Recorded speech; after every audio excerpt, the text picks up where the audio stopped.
Hey, it's me, Dillon, here again on the 1010 podcast.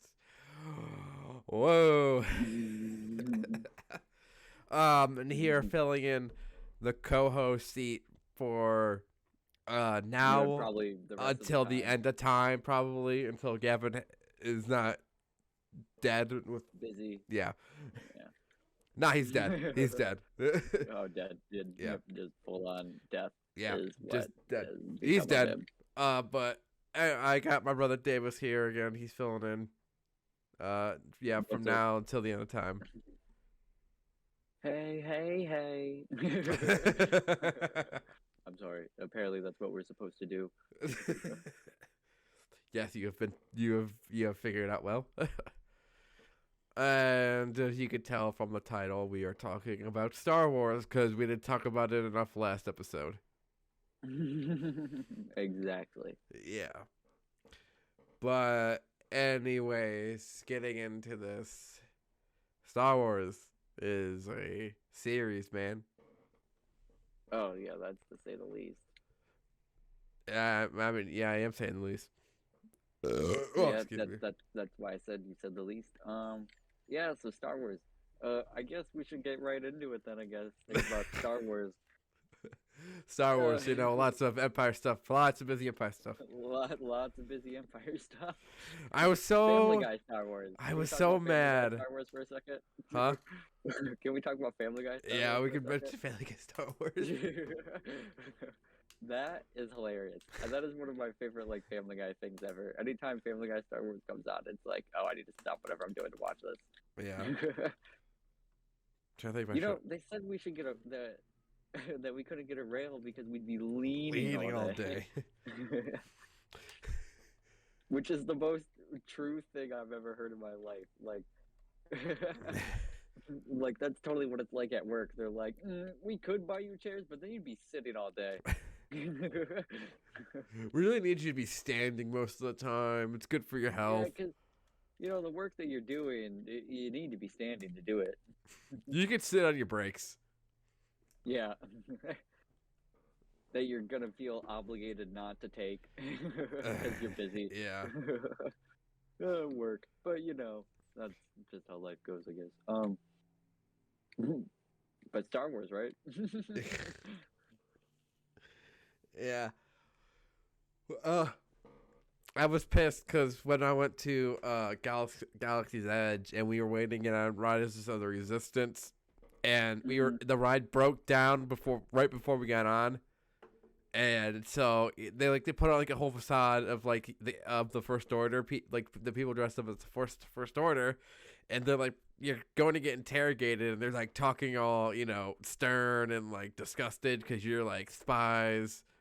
And as soon as the rise breaks down, they're all like, "Hey, you guys okay? You guys need water?" And they kept walking back and forth to check with the maintenance people. And I was like, "Oh my god, I wish my family was here so I could go lots of busy Empire stuff." Because I was just sitting there saying that, and Eric was like, "What the heck is that from?" I'm like, "It's from Family Guy Star Wars, but you wouldn't get it." But you wouldn't get it. It's not like me showing you. It's like if I showed her the Family Guy Star Wars specials, she still wouldn't have gotten them because her memory is so bad from watching anything. We will just watch a movie and then I'll make a reference to it because I've seen it multiple times, and then she's like, "What?" Oh my god. Yeah, but that happens, Yeah. Sadly, it does. But yeah, getting into what has been the most topical debate of, I don't know why I said not topical. It's more. It has been debated on since George Lucas decided to make prequels, because the way fans try to paint it is back when the episode 4 came out, everyone was like, "Oh, it's such a peaceful time." Then Empire came out, and then Return of the Jedi came out, And then it was like, oh, everything was fine until the prequels came out, and then it just started a whole dividing of the Star Wars fans. And I was just like, I just feel like a lot of you guys are bitches that don't want to admit that George Lucas did a great job with the prequels. And then they divided the fans even more when they came out with the sequels. Oh my god. I feel, yeah. It's like all the people that hated the prequels were like, yeah, the sequels are so good. And all the people that loved the prequels were like, fuck the sequels. Well, what if you think they're all bad? I bet you're not a Star Wars fan. I don't know what would you call that? Well, they do get kind of bad sometimes. You got to admit, like. I will admit that the sequels are the worst. The sequels are pretty awful. Yeah, they are. Pretty but awful. I will stand by with Revenge of the Sith being my favorite Star Wars movie. Okay. And that is, you know, when you talk to people about Star Wars and you're like, oh, well, what's your favorite Star Wars movie? It's either one of the original 3 or Revenge of the Sith. It's never Attack of the Clones or Phantom Menace. You know what I was gonna say, Dylan? I What? think my favorite one has to be Attack of the Clones.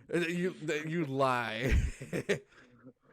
No, I like Empire a lot.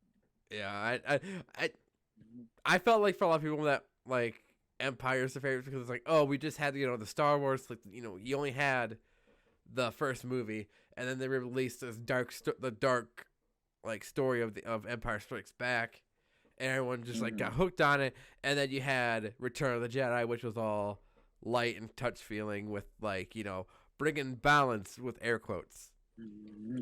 With air quotes. I say air quotes. If you're Disney, you put an asterisk right next to it. Because their idea of balanced is more money. Yeah, honestly.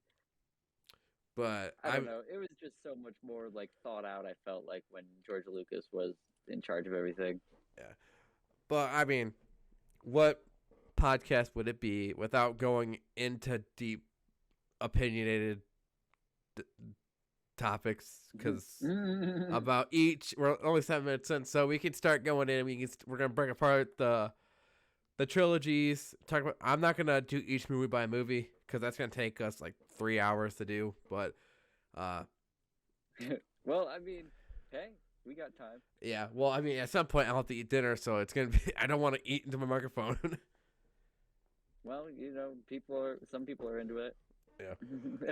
But I mean, we can start with, you know, the original trilogy. I gotta pull up Google on this. This is why I had it so I can get all this stuff right. Yeah, because Lord knows if you get this wrong, bro. I know the one episode just blows up, and I just get all the release dates wrong. Yeah. Yeah. But okay.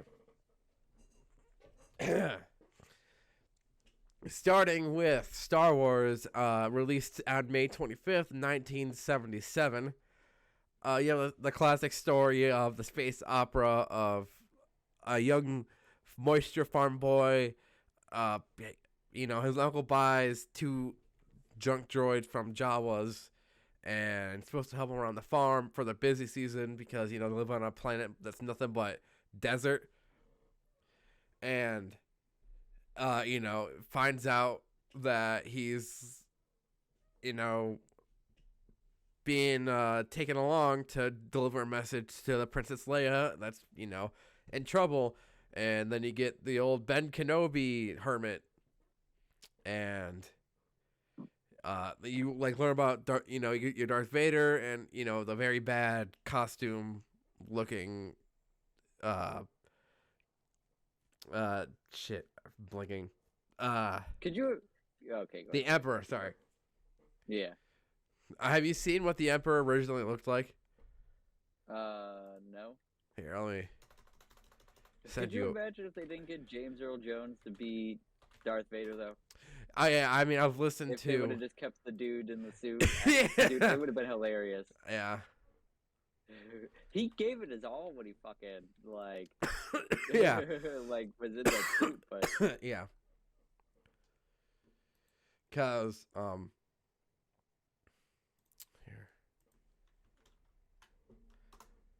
There's what it looked like.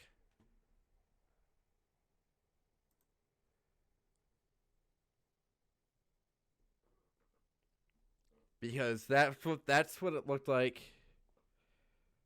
the original hologram before they like went back and fixed it to how he looks. Yeah. Because I don't know why. I don't remember. It's the thing about this is it's so weird because of all the Blu-ray re-releases and all that shit that screws with how I remember the films going.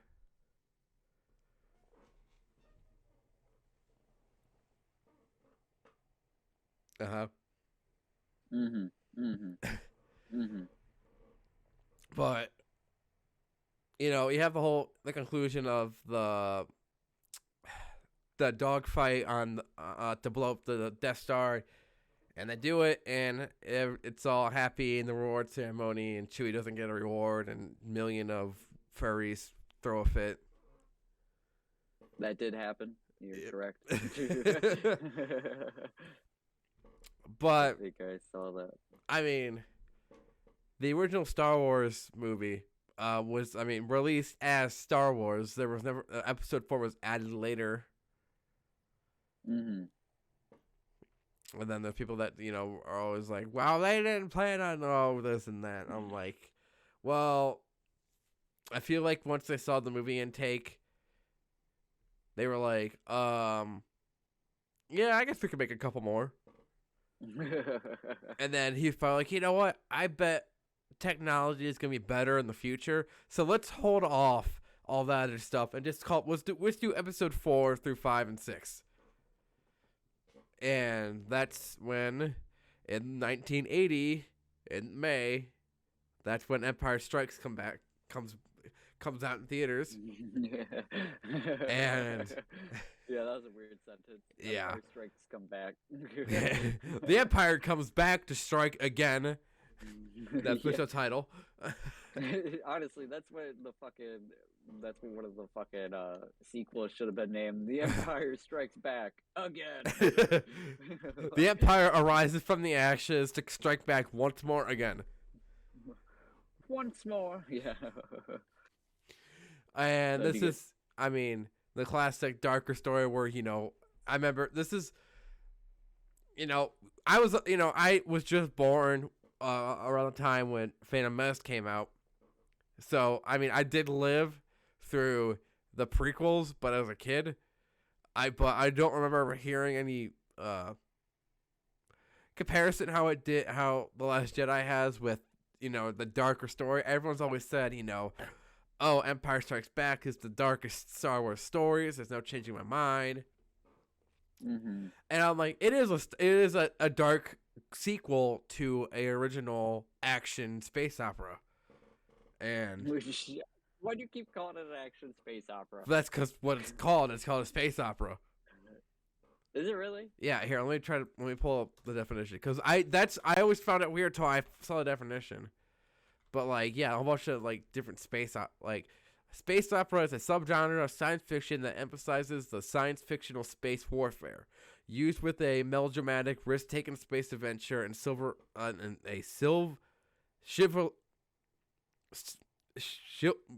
whatever that fucking word is, romance. Chivalrous. Yeah, an early film which was based on the space opera comic was Flash Gordon. So basically, all the Star Wars movies are space operas. Mm-hmm. So you see, I hear you telling me that, but yet I'm still not believing you. Sure. Okay. And you get to see Yoda, Puppet Yoda. Best thing ever. Mm-hmm. I honestly, this movie is always you have to watch if you're gonna do a rewatch of the Star Wars movies, you don't, and you're like, what can I skip over? You don't skip over Empire, even though it is the middle film, but you need to watch it because it's how Luke trains to become a Jedi, gets too cocky, goes to fight Vader on Cloud City. You get the betrayal. You get to see Boba Fett. My fucking God. I've been too. My brain's all exhausted, but No, I get it, bro. And there's a lot of shit to know about Star Wars. yeah. So then you get Boba Fett as a bounty hunter who basically, tells Vader off. Which Uh, is super badass, by the way. yeah. I think that's like one of the he's one of the only people in all of Star Wars to tell Vader no and just get away with it. Yeah. He's like, I've seen your father killed, so I'm not gonna bother punishing you enough. Yeah, do you think that's what it was? He was like, "Ooh, I remember that. Mace did him dirty." Yeah. Don't worry, I got him back for you. I think isn't it canon that he survived? Who survived? Mace Windu. Oh my gosh! So Because they want to make a movie for it. Okay. I will say to you exactly what I know up to my knowledge. Past that, it is very well open to interpretation. But when the Force Awakens came out, people brought up the topic again that Mace Windu could have survived the fall out of the Senate building. And this is something I always preach, is that you don't need your hands to use the Force. It's in your mind, and basically he lost his his hands, her hand. I think he lost his hand. But anyways, he was electrocuted, and to bring this up, fucking they brought Palpatine back from falling down that freaking shaft.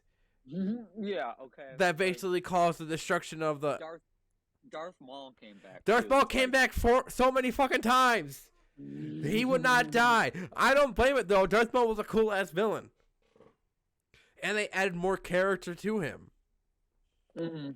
But all I can say is Mace Windu is a highly more likely chance of surviving, because he could be it's a tall building you're falling down to, there's I don't know, whatever's down there. I'm pretty sure he can survive.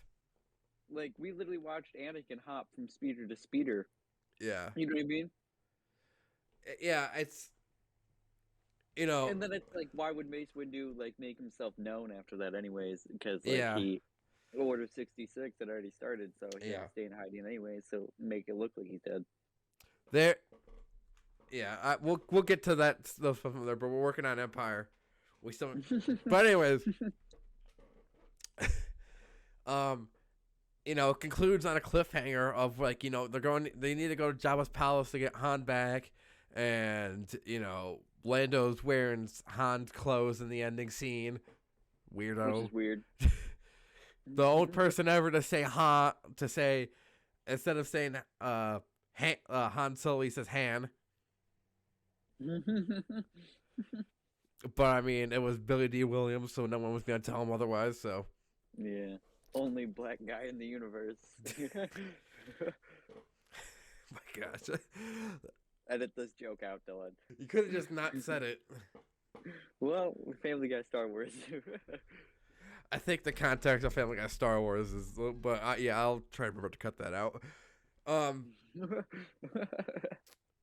So yeah, Empire ends on the hangar, and then in May and 3 years later, in 1983, Return of the Jedi comes out, and it's this big, I'm trying to think, because you've gotten to see somewhat of other planets. You got to see Dagobah, you got to see Hoth. But mostly, you're up in space. But this one, you're on Endor, and you're on the new building of the Death Star. Yeah, and everybody thought, the Death Star coming back was badass as fuck. I thought that anyways. Yeah. I was like, oh, shit. They're building this, and it's, almost completely done. And if you want to go, it's oh, there's another Death Star. It's well, look how fast they can be able to build these. Sooner or later, they're going to actually get good at it, and they're going to build it better. So we need to destroy this one, except they're using the planet to shield the whole fucking thing. Yeah. So, this is the end. So you get, the reveal of... Well, you got the reveal of Empire of Vader being Luke's father, and I hate how people say that, oh, well, German for Vader's father. You couldn't figure out in the first part? No, because this wasn't fucking planned in the beginning of the movie. Like, George Lucas said he didn't have it planned for Luke and Vader being Luke's father all the time. It just happened to work out that way. And also, come on, like, let's be honest here, like, did anybody really see that coming? Like, it's okay to be surprised. Like, no one. I was a fucking genius. I saw it coming. Because there is no way to see that shit coming. Yeah. There's nothing hinting towards that whatsoever. Besides because literally they say, oh, he killed your father, bro. Like, he killed your dad. Your dad got murdered by Darth Vader. Yeah. And what everybody thinks, oh, his dad's dead. There's literally no way people knew this, because it's like now in your head you kind of think that in movies, but that's because of this phenomenon that's been the culture zeitgeist that it's been used and constantly in movies. Like Toy Story 2, Zurg is Buzz's father. Well, where'd they get that from? Fucking Star Wars. Literally, Zurg is Darth Vader, Dillon. Yeah, like, I understand. Like, there's millions of movies. I mean, granted, Spaceballs is actually a parody of Star Wars, and that came out like after Star Wars was finished, and that was the joke. But it just cemented that further into making it more of anything. Like, I could probably do like a YouTube search of a compilation of a movie for Star Wars quotes, and half of them are going to be, Luke, I'm your father, and all those other things, where everyone's like, oh, well, it's not actually said like that. It said, Luke, I am your father, or Luke, I what, or something like, no, whatever. No, Luke, I am your father. Where everyone's, oh, look at me, I'm a big Star Wars nerd, I know this original line, oh. And then where people are like, oh, I haven't seen Star Wars. It's like, well, yeah, guess what? Fuck you. You're, not just born to this world. And he says, no, I am your father. Right. Yeah. I mean, it's just like Star Wars has become such a phenomenal thing that it gets parodied and like everything. I mean, everything we grew up watching as kids always had maybe a Star Wars scene in it that we've seen. But anyways, Return of the Jedi, you get the start of Warwick Davis's career as Wicket. You get the Ewoks, and you get the Battle Endor. And then okay, I thought the Ewoks were cool as fuck when I was little, but now that I'm older, I think they're weird. Now that's like the one biggest complaint that makes or breaks Star Wars for a lot of people. Is it Ewoks? Yes, it's the Ewoks, because they're like, what the fuck are these tiny little teddy bear shits? I'm just like, guess what? How big of a fucking galaxy, got different, bro. They go to different galaxies in this fucking place. Like, there's gonna be a place that has inhabitants like that. I'm like, so what? I'm like, I can deal with this. It's the same wheel I made my peace with Jar Jar, which we'll get to that in a little bit too. But anyways, like, you get to, actually see the fight of Luke versus Vader, which is, over the time, it's been, like, hey, why is it like this all-out lightsaber duel? Well, Luke isn't as strong as Vader. The only way he defeats Vader is he gives in to anger for that small bit, and he still doesn't, and still after that, he realizes what happened and for him to overcome his father. Mm-hmm. But even then, young Skywalker, I can feel your anger growing inside of you. Right? Some shit like that. Yeah. Well, it's also like, first off, like, you saw Empire where he, Vader was like using the Force and he was kicking Luke's ass and everything. And this one, he's like, the way, you have to put in the fact that Vader is old as shit, is more machine than man, and like still can like kick some serious ass. So yeah, the fact that in order for Luke to beat him, it did have to be him giving into anger, so it almost like equaled out for him to beat him. So, anyways, you get the ending with the Force. You get to see the Force ghosts of the actor that later got changed to Hayden Christensen. And you get the happy music and all the fireworks and stuff, and hooray! And everyone's like, great trilogy. And I feel like if that was the end of Star Wars, I feel like the original trilogy probably would be like up there for like the top movies ever made ever. But George Lucas was like, hey, we can still milk this thing dry. Let's, make the prequels. And the studio was like, oh, you want to make prequels? Well, guess what? Take all the fucking money you want. So, and then in 1999 came out The Phantom Menace, kicking off Episode 1, the prequel trilogy. And the disappointment from all these so-called diehard fans was just them crying after they left the theater that George Lucas ruined Star Wars. Oh my God. Is just utter idiocracy. Now, this is probably where we're going to get a little controversial. Controversial, but also more into debating because these movies have been picked apart by every single person alive. Everybody agrees that the original 3 are masterpieces. Yeah, everyone's like, some people are like, I don't like. Some people are like, oh, I don't like the Ewoks that much, but I can still agree those 3 are a solid, film. Mm-hmm. Whereas, when it comes to the prequel trilogy, it's like, Ewan McGregor's probably the best thing out of that. Now, he really was. Let's go to me. I have seen documentaries about this. I saw a long time ago on Galaxy Far, Far Away documentary, which was about the release and then the aftermath of Phantom Menace, the documentary of the making of on the DVD, and then a whole shit ton of YouTube videos of people like going and other shit too, where George Lucas got a bigger budget to do all the effects and then, even do practical effects in the movie with digital effects. That's the other thing too. People are like, oh, it's all digital. I'm like, no. There are still a shit ton of practical effects that they use. Lightsabers got a shit ton better. There was definitely huge increase in story content. You got Liam Neeson, Ewan McGregor, Samuel Jackson, Frank Oz, and all here to do a fucking masterpiece. Mm-hmm. I understand that Jar Jar was made for kids. That was George Lucas's appeal of trying to get more kids to see the Star Wars movies. Because by then, almost 10 years later, a bunch of kids grew up watching Star Wars with their, parents who grew up watching it too.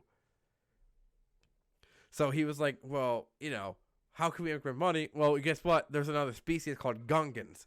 But guess what? There's this one idiot Gungan named Jar Jar who's eventually, not going to know if he's a Sith Lord or not. Who the fuck knows?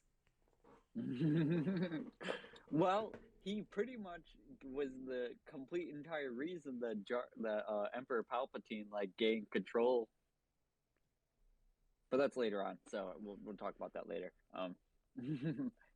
But okay, so I guess he's not in this movie. That's still to the next movie. I didn't like young Anakin that much. I thought it was cool. It's the beginning of Anakin. You know what I mean? Yeah. But I don't know. This is pod racing. Ugh. I don't like kids in movies. I just don't think they normally work out well. But So, I can agree with you for, kid actors, because I agree. A lot of kids don't have a lot of are really good actors. I think a lot of time in horror movies, that's where kid actors stride, because they could really show terror and stuff like that too. But when it comes to a lot more action movies, kids kind of yeah, you know what I mean? fall short. I'm watching this show right now called Lock and Key, and there's a kid actor in it, and he's really good. You know what I mean? Yeah. But I mean, I thought but in the Phantom Menace, I thought like the Gungan city, I thought that shit looked cool. You know what I mean? Like, but it's like if that shit looked so cool, how come that minty green field was there, bro? Oh my gosh, I wasn't getting there yet. I was gonna be like, so let's start off with the beginning of this movie because this is one I really want to get into because it's one of my it's up there with one of my favorites. So you start out with Republican ship going to meet the Trade Federation for negotiations. Little do we know, there's 2 Jedi Knights coming to do the negotiations to help push things along. And then you see how much fear is in the Viceroy's Viceroy, because they're Jedi there instead of regular politicians who they can easily capture or bribe or scurry off. And then you have that you get the new look at a silver C3PO droid, and then. You see how fast these Jedis can think with gas coming in, and then they exit out to you get to see battle droids. Like I think the best thing that they did was be like, whoa, it's we had to use actual people for stormtroopers. What's an easier way we can do all these battle scenes bigger and better? Let's use fucking droids. Battle droids. Yeah. Droids are the best thing. It fits into Star Wars so much better, doesn't it? Yeah. You know what I mean? Like, the point of the Trade Federation is they produce battle droids, and that's what they are known for. Now, when it gets into the Sith line, it just makes a little more sense, but it's way more indisposable. It's why they have so many planets under their control, because they use the resources. They have a lot of planets under their control by force. And you also learn that all this didn't start from just it was born guess what, evil, good. No, it was the Trade Federation was another part of working with the Republic, and then it was the hold on they were trying to get a hold on Naboo, which caused them from having the Republic the Republic having to take steps into it, but to find out from Padme that my brain. Finding out from Padme that the Republican system isn't that great at getting shit like this done, and then you find out that Jedi Knights can't wage war; they are keepers from the peace, and they were there to. Well, they weren't there originally to do that. They were there to have negotiations with the Trade Federation to help bring this to a peace, so find out if they are, having an invasion in Naboo. Then we cut to the Naboo Republican, which you can find out is all these planet systems have their own government that all report to the Senate. And, they get cut off from trying to contact the Senate. And then you have the Jedi who make their way down to the Naboo planet, and then you get to see the battle droids. They are deforestation, showing how they're destroying the lands and what they're gonna they're just there to take all their shit to make more of their armies bigger and make more bases. In order to do that, they gotta basically invade it, but they're doing it legally in the eyes of the government. Well, because they are legally doing it, because they the Trade Federation has that whole block off on Naboo. You know what I mean? Yeah. And so while they can't contact them, they're doing this, and they don't know what's going on. They also have a hold on the Senate. The Senate with they have their representations of the people who would talk if they have questions with, and then there's the bigger blue guy. I don't know all these side characters' names, but the bigger blue guy talks down the original senator to.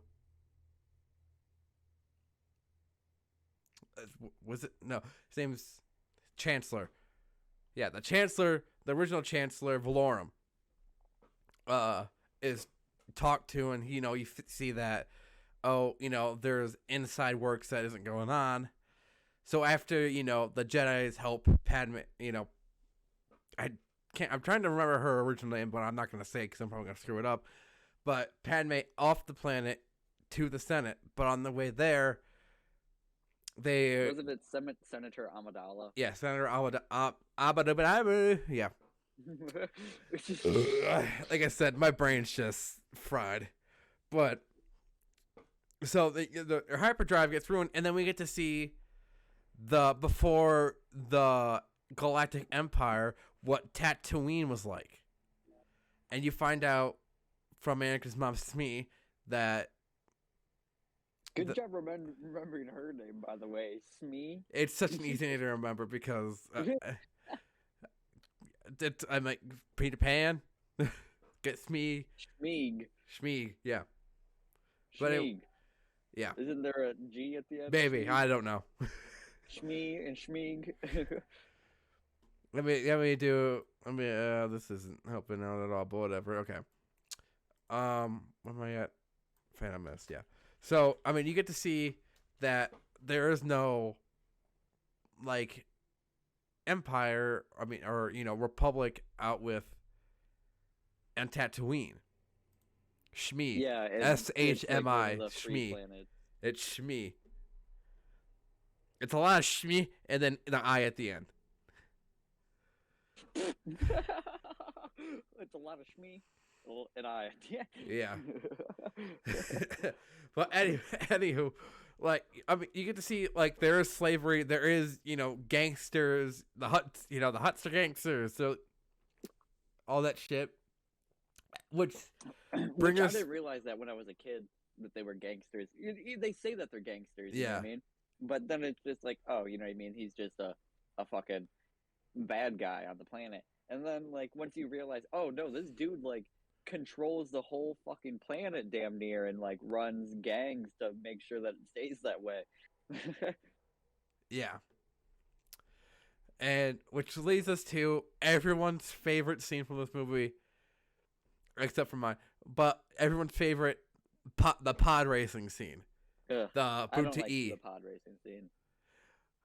I swear, every time you bring up Phantom Menace, everyone's like, that movie, it's not that great, but the pod racing scene, oh yeah, my god. But people are like, but hey, pod racing, and it's like, bro, pod racing is what you care about when literally in the next two movies they both start with space fights. I know. So badass. I understand the pod racing scene is amazing, but there's another better scene I'll get to when we're at the end of the movie. But anyways, Anakin wins the Boonta Eve, which means he's free and from his very stereotypical boss. I'll just leave that there.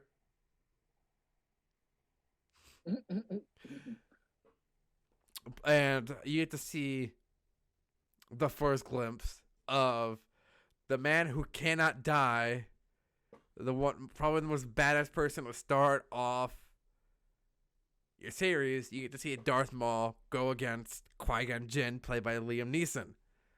Which, by the way, Liam Neeson, badass guy. He has his long ass fucking hair, his beard and everything, and you're watching this, and you're watching them go back to their ship, and all you hear him just tell Anakin to dunk, and you're like, what? And then you just see this fucking circular motorcycle come up, a guy jump off, ignite his lightsaber midair, and comes down. They have a full-on lightsaber battle. But this is in the middle of nowhere too. Yeah, but you've seen them fight the droids and stuff. And you're like, okay, that's kind of cool how they fight against droids. But this is two people going at each other with lightsabers. Before then, you had to see Ben and Vader fight, which was an old person versus old person. And you got to see Luke and Vader fight, and those were very concentrated, slow fights. But these are high pace.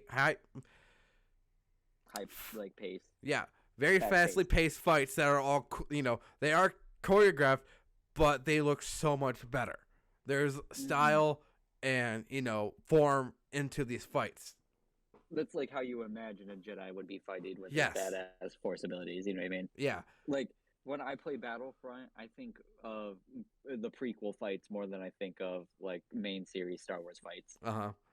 And just seeing how, like, when Qui-Gon hops on the ship, it was, like, 30 seconds they were fighting. And he's, like, out of breath and is, like, having a hard time, standing. Like, he has to, like, lay down to, like, catch his breath. That's how much of a mental toll was put on him compared, to Darth Maul. And he said that Darth Maul was, like, experienced, he was an experienced person. Mm-hmm. And this is where we find out when they get to Coruscant that, the presence of the Sith has been gone for, ages. And if there was anything to come on, the Jedi Council would notice. And then Yoda says, we could have been blinded, but they're like, unlikely. We probably just didn't sense it. Now, then they're like, we can probably sense it now. Basically being egotistical and blinded Jedi about their own wisdom. Well, because they're like, well, if there would have been badness near us, we would have known. Trust me, man. Like, it's just that it just wasn't near us. We wouldn't have sense it. Yeah. So you get to see, Coruscant, which is a planet that's an entire city. And I'm pretty sure every now and then you hear, "Hey, I'm walking here." Bro, when I went to New York, this whole our entire group of people were crossing the street, and this person in a truck honked at everybody, and everybody at once turned to them and was like, "I'm walking here." It was so good because I imagine that everybody in New York was either like, "God, I love this city," or "fucking tourist."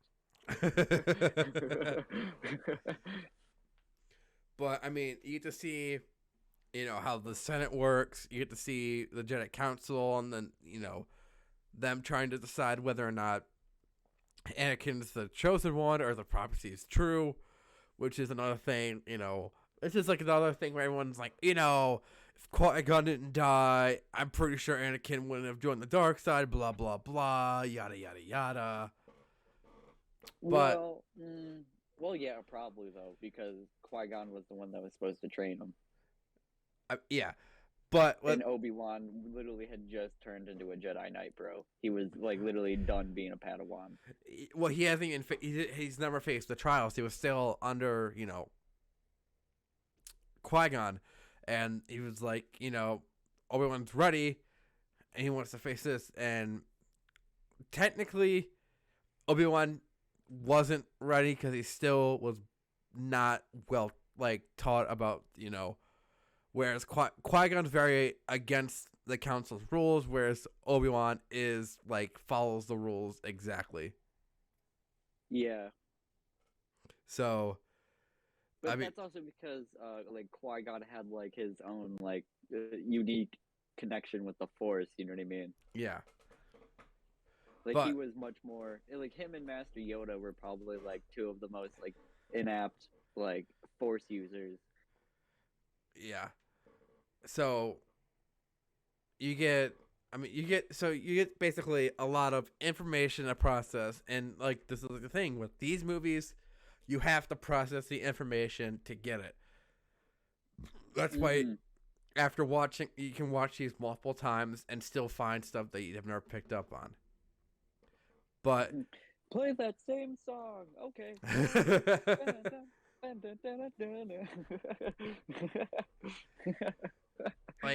It gets to, they're like, oh, we need to get the current, Chancellor Valorum out and get someone else new in so we can get, something done now for Naboo.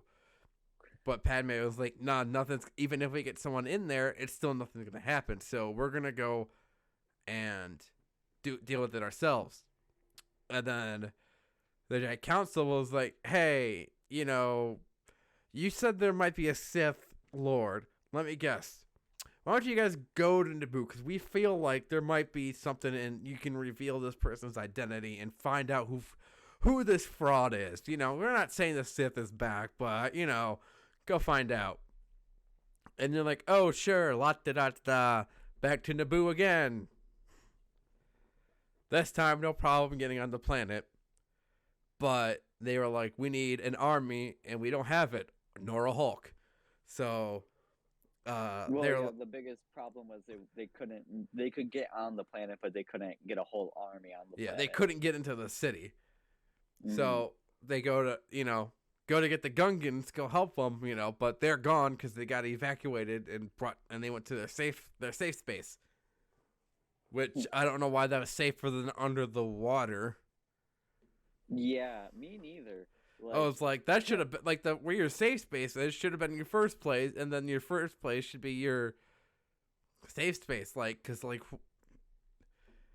what? Like, who's gonna check underwater? Cause like even Qui-Gon was like, "Oh, you guys are underwater," and like, yeah, there was those big ass like fish. There's always a bigger fucking fish. So I mean, yeah.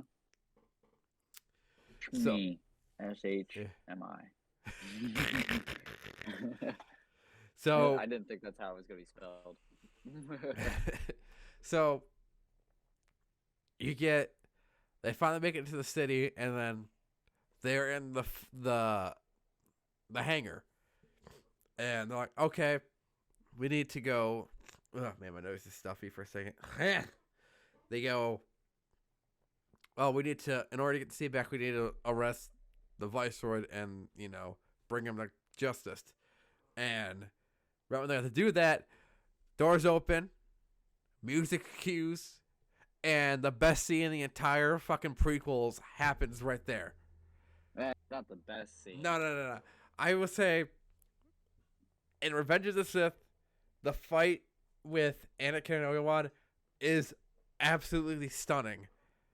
But this takes it because this is the first time we hear Duel of the Fates, and you hear the very soft, like, it's not soft, but it is horns and the very, faded of the voices, because it's not full voices yet until he lights up his lightsaber and you get the full start of the song, and it goes to the back and forth of breaking into the throne room and, Duel of the Fates. It's those two things hammered together. And then top of that, you get an awesome dogfight sequence of them trying to destroy the droid center. You have 3 fucking action scenes crammed in to this ending scene. How the fuck do you not like this movie?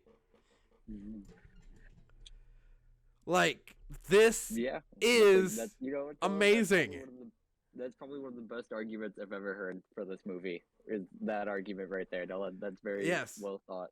I understand there's the Gungan scene still. That's a little more better to see because you get to see that the inhabitants of a planet go up and fight for their planet. What else do you think was gonna happen? Better CGI. Get over. I literally will scream at people to get over that, you whiny little bitches. Yeah, that's a very good point. I think it's, I don't know, I don't think it's a movie breaker for me, honestly, Nolan. Like, I like all 3 of the prequels. I don't know, like, I could watch any of them at any given moment, you know what I mean, and be fine with it. Yeah, and I will say this, I do enjoy the dumbass Jar Jar shit in the battle scene. It makes me laugh. I think, so do I, bro. I thought that was funny. It's the only time I will admit that Jar Jar was actually used well.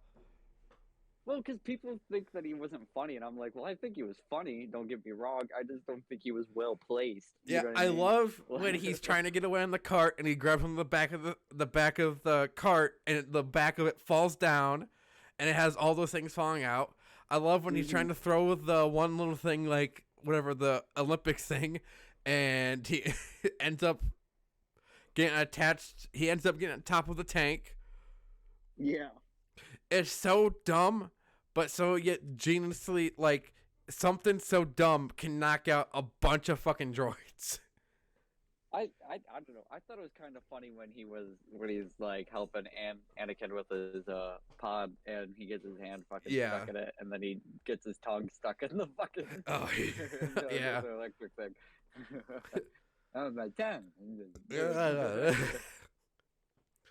But like, whenever I hear people say about the prequels that it's like not like if there's like a seriously prequel hater out there, and I'm just like, I don't have to even talk about the other two movies. All I can tell you is Phantom Menace, and if you don't like the prequels because of Phantom Menace, I will go into every other movie and explain to you how the ending of those movies are so fucking good that they are like better than the original endings. The original trilogy, the entire movie is good. But if I want to point out something for you to like in the prequels, it's all the fucking endings. Yeah. But anyways, you got... Because I felt like all of them ended very cleanly and nice, you know what I mean? Yeah. But with, like, I don't know, I feel like every other Star Wars movie, it always ends on a cliffhanger. But you do get, Qui-Gon dies, and then you get to see the, moment that a lot of kids created by hanging off the doorknobs of Obi-Wan hanging there and trying to jump up to chop Darth Maul in half. Not dead, just chop him in half for the time being. And then you get the ending ceremony of peace between the Gungans and the people that live in Naboo. And that's the end of... Well, actually, that's the end of the Phantom Menace, but there's still, the conversation between Yoda and Obi-Wan where it was... No, Yoda and Mace Windu, where they said never, there's never just one. There's always a master and an apprentice. Mm-hmm. And, that's when you get your, look at Palpatine and everyone's like, oh. The rule of two. And, Obi-Wan gets the okay to teach Anakin, and then, leaves us to, the next movie's going to start maybe somewhere With along Anakin. the line. But yeah. Anyways, Phantom Menace comes out, people go see the movie, and people come out bawling because the movie was ruined by George Lucas. Everyone was like, he only made the movie that he wanted, not what the fans wanted. Yeah, because it's his fucking franchise. You never do what the fucking fans want. You do Exactly. What you want. There was a post I saw on Facebook, my movie group I'm in, and it was Luke when he's hanging up in the cave in Hoth and is like he's trying to use the Force to get his lightsaber. I can't remember what exact line it was, but it was something like, "Oh, I haven't learned how to use the Force that way to project, to pull an item from the ground," and then it cut to him as a skeleton hanging up there, and it said "directed by the fans." That's funny as fuck. Yeah. So I mean, when we're done with entirely going through the movies, I'm gonna go through and tell what my ranking is, and then if you want to give your ranking, you can.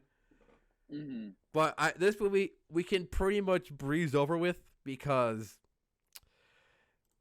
it's not it's the least best out of the prequels. It is Attack of the Clones. It is an alright movie. Okay, well, let's not say it's the worst out of all of them. I said out of the prequels. Yeah, I wouldn't say it's the worst. No, okay.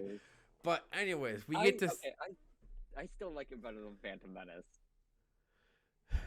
Okay. I'm going to read the little synopsis here on Google for it. Set 10 years after the events of the Phantom Menace, the Republic continues to be... The fuck is that word? Mirrored in strife and chaos. A separatist movement encompassing hundreds of planets and powerful corporate alliances poses new threats to the galaxy that even the Jedi cannot stem.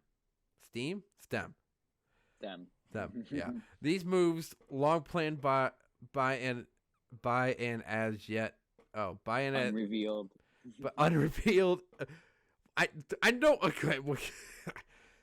And Power Force led to the beginning of the Clone Wars and the beginning of the end of the Republic. Now, this movie has made it. Okay, this movie originally was lower on my list, but it started the fucking Clone Wars, and I fucking love the Clone Wars series. And it, you know, I have to give it to them. Like, this is something that it was. Episode 2 came out, then Episode 3 came out, but it was like, okay, it was like, oh, you get to see the beginning of the Clone Wars, and then you hop into Episode 3, it's the end of the Clone Wars. And we get one of considerably the most badass characters. Christopher Lee as Count Dooku. Like, oh my dude, he's so cool. Yeah. Like, I don't know, like, he's such a good villain, you know what I mean? Yeah. Like, and then it's like he's lying and he's telling the truth. The scene where Obi-Wan's captured and he was like, what's going on here? This is some utter nonsense. I don't know why we have you here. And then he was like, actually, while you're just, here, let me tell you that the Emperor is actually the Sith Lord that the Jedi Council doesn't know. And he's just like, preposterous. That's not a thing. Why would that ever happen? The Jedi Council would sense it. And he's like, no, they wouldn't. They are blinded. And he's like, you and me can team up and overthrow the Sith. Yeah. As a Sith would do to another Sith. It's such a Sith thing to do. Yeah. But, I mean, you get the badass scene of him and Yoda fighting. You get the... I like the scene where I just like Kamino in general. Like, I thought Kamino. Oh yeah, the droid factory and everything. No, not the droid factory, the clone factory. Oh yeah. Sorry. Geonosis is the one. I was like thinking there. Factory. I was like, yeah, because you get to see you get to see young Boba Fett and Jango Fett. Yeah. Only there for one movie. And you get to, you find out that they found, it's, Master Sifo-Dyas ordered these clones, and they're like, oh, Master Sifo-Dyas has been dead for, a bunch of years. Yeah. You're like, what? Oh, but, we still have all these clones for you. Which is weird. They're not like, so we just have these clones from somebody that's not who they said they were. You know what I mean? And they were just like, well, let's use them. You know what I mean? Yeah. Like, they didn't see any bad sides to that at all. And they were like, yeah, okay, let's use this clone army.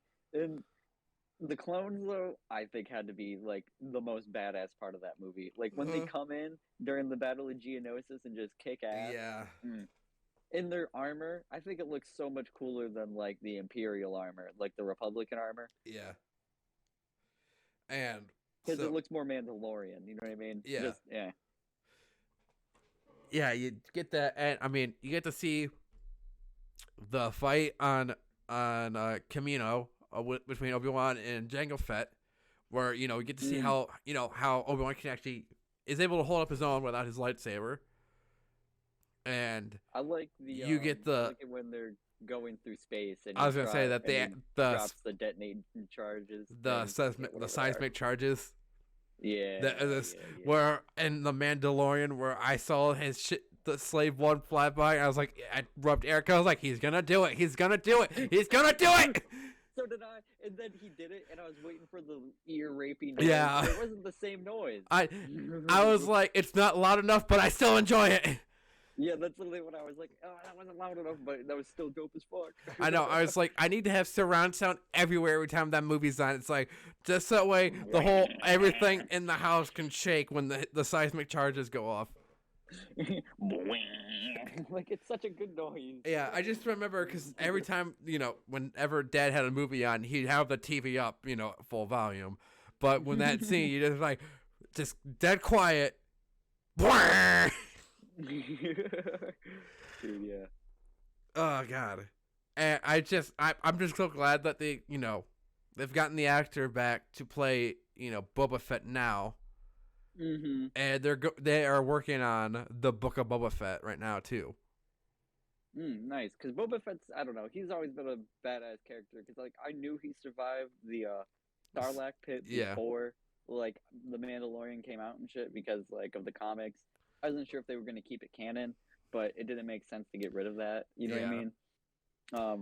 But I think it's cool that he's like in charge of like Boba's. I mean, not Boba's palace. Jabba's palace. Yeah. Palace. Yeah. Yep. So. Yeah, it's but like the fight scene on Geonosis, right? Yeah, you get the attack, Obi-Wan captured, and you have the stuff with Anakin going on. I'm not really gonna get into that. Some of it's good, some of it's not. But I mean, you get to him losing his lightsaber in the factory, them being captured and put in the arena, them holding up their own in there, and then you get the reveal of not just battle droids, but you get the super battle droids. Which I remember when I first saw it, because I remember when I first saw this, my earliest memory, and watching this scene, and then when Mace Windu turns around, and there's the super battle droids with their new look and their arm cannons, and I was like, that is so fucking cool. Like, those things look menacing as hell. Like, you have the regular battle droids, but then the super battle droids are just like, yeah, these can kill you kill fucking Jedi. And then you get to see like all the Jedis come out and they're all fighting the droids. And then, the scene with all the clones coming in with Yoda, and then leads to the Count Dooku scene with his cool ass lightsaber. And that point, it's like I said, it's a good movie. Mm-hmm. Which leads into not 20. Do you not remember the name of it, Dillon? No, I was trying to type it into Google just so I had up the thing. But you get Star Wars 3, Revenge of the Sith, which is already, like where I said it, my favorite Star Wars movie in all time. I remember going to see this in the theaters. I remember being awed by it. I mean, this is just the best of the best. Yeah, I think everybody could agree that this is like one of the best Star Wars movies. Yeah. How long have we going before I decided to go? We're going for an hour and 2 minutes, and we still have to get to the sequels and the spin-offs. Okay, so this movie is the best conclusion to complete the Star Wars movies. This is why I only say the original trilogy and the prequel trilogy are the only movies existing. Because Disney messed up the rest of it. The ending of Return of the Jedi is a good cliffhanger if left how it was, but it's not a cliffhanger. This movie is a great ending to help lead you into, New Hope. Because you have the creation of Darth Vader, the birth of Luke and Leia, the balancing of the force that not a lot of people got, but happened. Because as things happen, it is why, balance. That's why I think the Sith, why a lot of times over this, Palpatine had control over both sides. Well, he did, yeah, because he was literally playing the Trade Federation, and he was trying to win through the Republic. You know what I mean? He was playing the enemy to think that he was on their side, but in reality, he wanted them to lose, so that way the Republic could lose by letting him win. Yeah, this man single-handedly took over the entire just everything. Universe. Yeah. Near. So that because if you look at this, it was only him before even before Count Dooku got killed, General Grievous died, and whatever you want to say about General Grievous wasn't even a Sith Lord. Yeah, whatever you want to say about the added stories from the time, but just sticking to the movies, It's just him. This is where I think, like, the Force is a nature that, like, it's like, oh, this is unbalanced. So how do I balance this? Well, you cut off the other side. And yeah, more or less, so you have Palpatine destroying a lot of the Jedi, like the Jedi Council that went to arrest him, converting Anakin, making it to Sith. And you had all these Jedi who are retreating, who have lost faith in the, government and in themselves because they didn't see this coming, and they have failed, like the entire, galaxy. Mm-hmm. So a lot of them lose faith and are gonna go hide in retirement and not use the Force ever again. So, and it balances out that Leia and Luke are created to counteract two very powerful Sith Lords.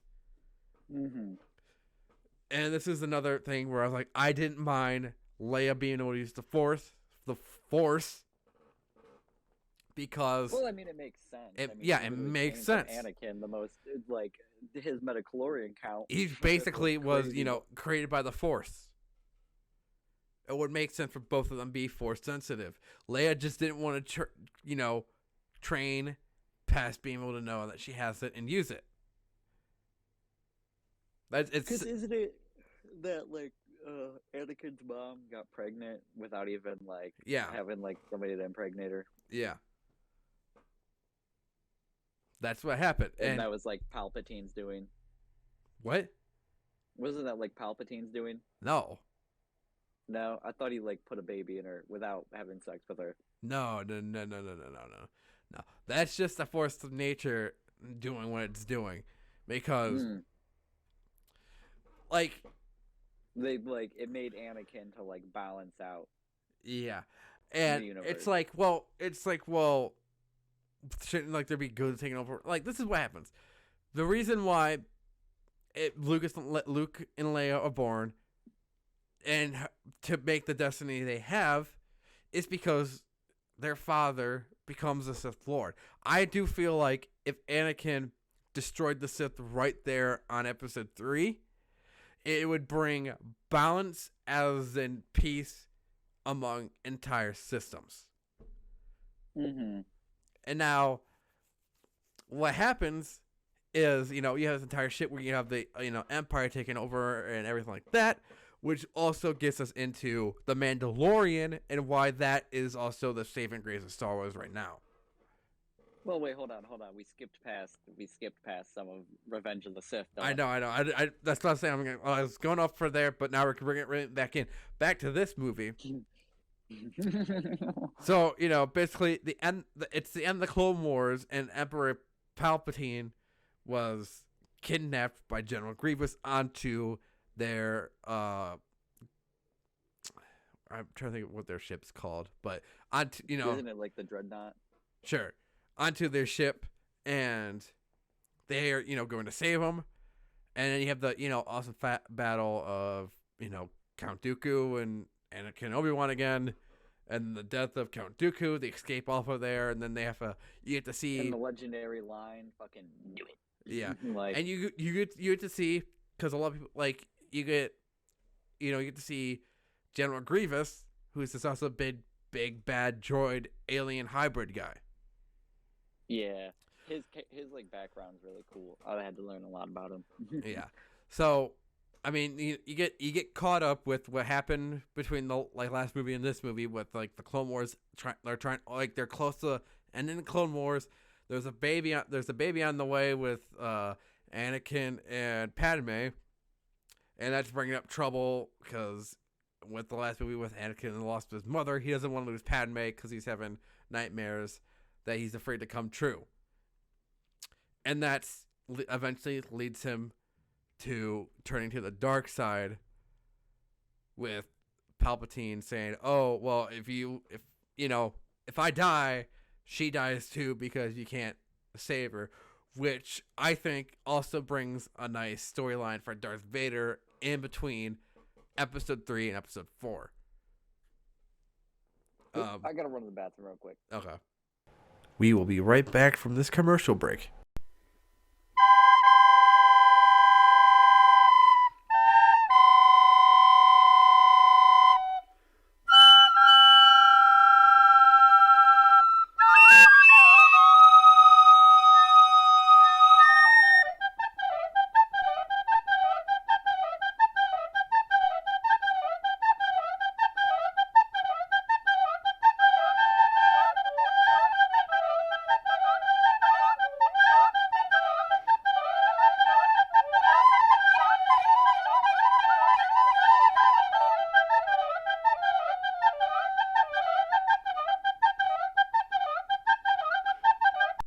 Christensen as Anakin? Let me say that again. Oh, are you recording yet? Yeah. Okay. Hayden Christensen, I think is his name. Yeah. As Anakin, a lot of people complained that he was like super whiny and shit. You know what I mean? And like that it was just an awful fucking portrayal because he was super whiny the whole time. Yeah. And I think like I don't know, like I thought he did really good because like the whole point of Anakin is to be whiny and shit. Like, you know what I mean? Like he's not getting what he wants, and he never really got to grow up from being a kid, and he still feels like he's a kid. And like I don't know, he's that's his character. Like, and so I don't think it's his fault. I think that's just how like Anakin is, and people want to like Anakin so much and then blame like the hate on the actor for portraying him wrong, and it's just like no, that's just how Anakin is, bro. Yeah. I mean, yeah. I mean, now, I feel like now everyone is. Excuse me. Everyone's like, yeah, he's like, because he's coming back for like Kenobi in the Ahsoka series to actually like do like the Vader stuff. Oh, so, really? Yeah. Like in the suit or? Yeah. Nice. Yeah. So. Has he been in the suit before? I think he might have done the suit stuff in Revenge of the Sith. Yeah, he might have. Yeah. I'm trying to see. I think they did to make it seem so that way, like when they like did it in the actual ones, you know what I mean? It was more of like a transfer because it's like, see, his body fits in the suit too. It all works out. Yeah. So. Yeah. So. Yeah. That's episode 3. Yeah. And then the shitty ones. Before we get to the shitty ones, I'm gonna bring up the spinoffs, which Rogue One and then Solo. Should we save a whole nother one for the shitty ones, like a whole other podcast? God. Well, when we went left, I stopped the recording, so I mean we already so we're basically at an hour and some minutes, so I mean might as well just keep putting the nail in the coffin. Okay. So let's talk about, have you watched Rogue One? No. Or I haven't seen that or Solo? No, I haven't actually, yeah. Okay. I should have thought about that before, yeah. It's fine. You don't have to see them. They don't really make that much of a story difference. Rogue One is basically the story of how they got the Death Star plans to like leading into New Hope. They ended up with them and shit, yeah. And Solo, as you could tell, is a Han Solo background story. Mm-hmm. And I will have to say, out of those two, Solo is my favorite. A lot of people prefer Rogue One, but I like Solo for it has Donald Glover as Lando, Woody Harrelson's in it, and Alden. I'm gonna fuck his name. Alden Ehrenreich plays Han Solo, and he does an amazing job at it as like a young, peppy Han Solo. Yeah. Paul Bettany's in it, and he's an amazing actor. I mean, amazing actor after amazing actor after an amazing actor, and also Warwick Davis gets a cameo in it. Does he really? Yeah. Who does he play? He's like a background character. Oh, okay. Apparently Jon Favreau makes an appearance in it. But I mean, I if anything, I'd recommend go watching Solo. It's 2 hours. It's very you don't lose attention in it at all. I mean, it's basically what you want to see in like a Solo movie. Like him as like a smuggler, and then like how he get the Millennium Falcons in it. It's like it's a good movie.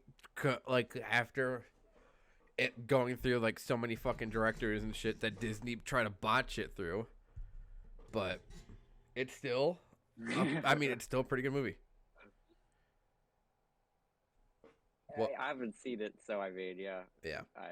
Yeah. Rogue One's boring, in my opinion. A lot of people told me it's the best Star Wars movie. Oh, no. No. God, no. God. No, you don't think that way? No. No. Why not? Like I said, it's such a boring Star Wars movie. It's like, oh, do you know, like, oh, the prequels did such a good job at explaining, like, the story beforehand. We could do that, too, with this movie, and they just did it, but it's so boring. That's understandable. It's, yeah, I just want to, like, put my head back and just, like, fall asleep while putting this movie on, because, like, it's just boring. So, those are the spin-off movies. I give them they're like a B to C plus average. Mm-hmm. So, delaying the inevitable. Oh, The Force Awakens. Okay.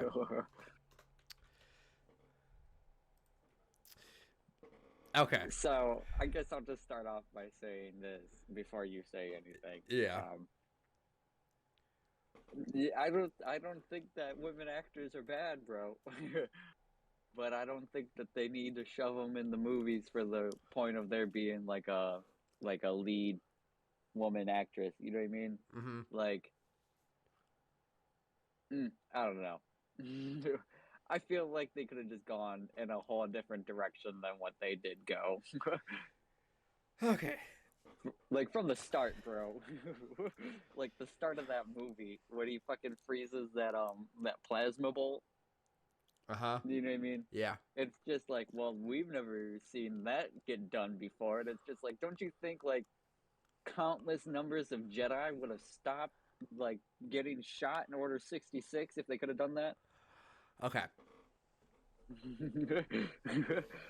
I thought it was badass, don't get me wrong. I was like, whoa, we've never seen that. But then it made me think like, well, that's a plot hole.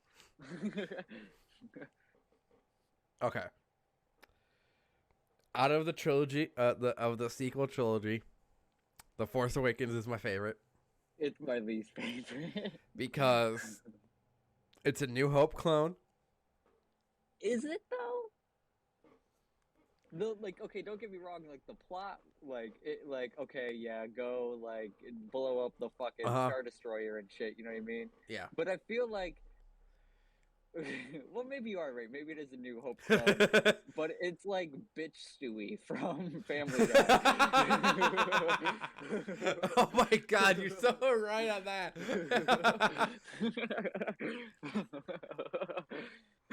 That's the only way I can think about putting it.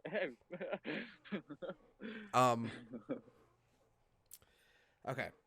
The Force Awakens, when it came out and we saw it in theaters, I was like, it's a pretty good movie. It's, same thing as The New Hope. They made fun of it for that too in the movie. Hold on.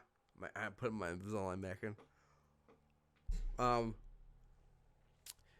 My problem with the sequel trilogy is that it was like, oh, cool, okay, you're bringing back Star Wars, and what are you gonna do? You're gonna, you're gonna, give us a little bit of the member berries, show some nostalgia on our way. Mm-hmm. What I had a problem with is the other fucking two movies. I don't feel like going into Force Awakens because what else has been said that there doesn't need to be said about that movie? A lot of people like it, but getting into The Last Jedi really is where the sequels fall. Mm-hmm. Yeah, I mean, yeah, but dude, I did not like The Last Jedi. Like when I was watching it, I was like, yeah, this is cool. But then once I finished it, bro, I was literally like, what the fuck was that? So, like, the whole big picture of it kind of pissed me off. When I was watching everything happen in the moment, it was like, oh, cool. This would be cool if it wasn't Star Wars. Mm-hmm. So, I went to The Last Jedi with like so much hope, being like, okay, there was a good cliffhanger. You know, we got Finn, we got Kylo Ren, we got Rey, we got Poe, and then we have Snoke. All these characters were like so much potential they could build on. Mm-hmm. Fucking Rian Johnson took this movie and was like, guess what?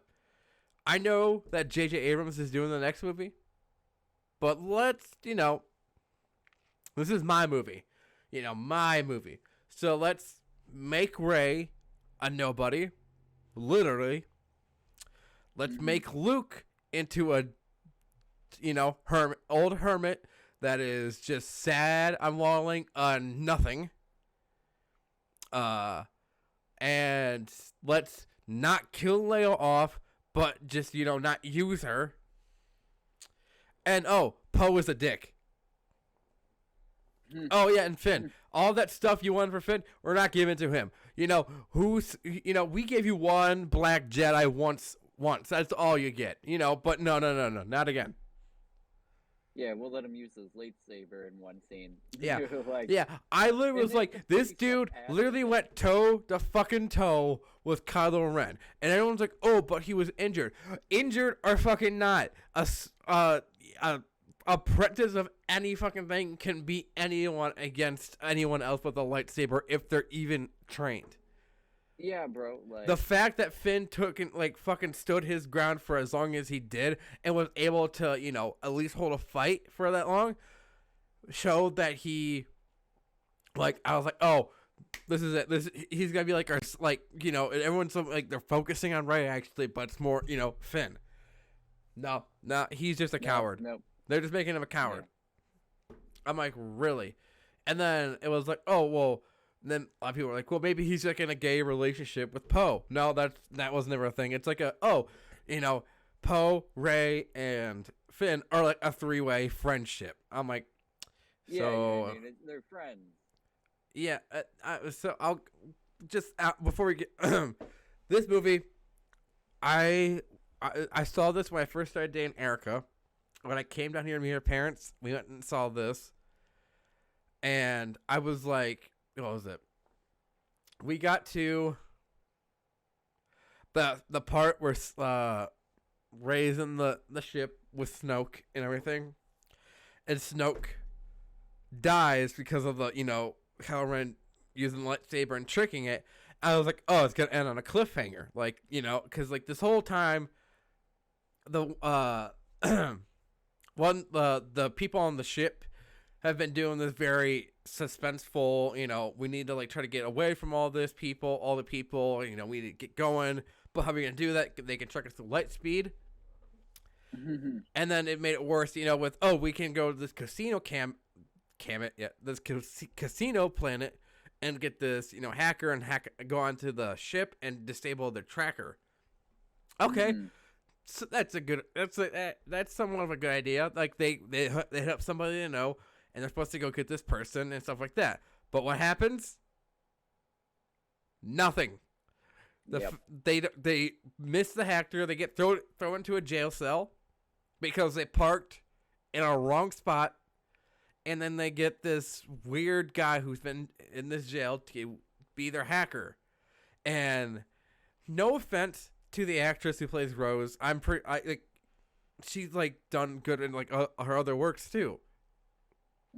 But her role in this is my eyes could not roll farther than the back of my head when she rammed into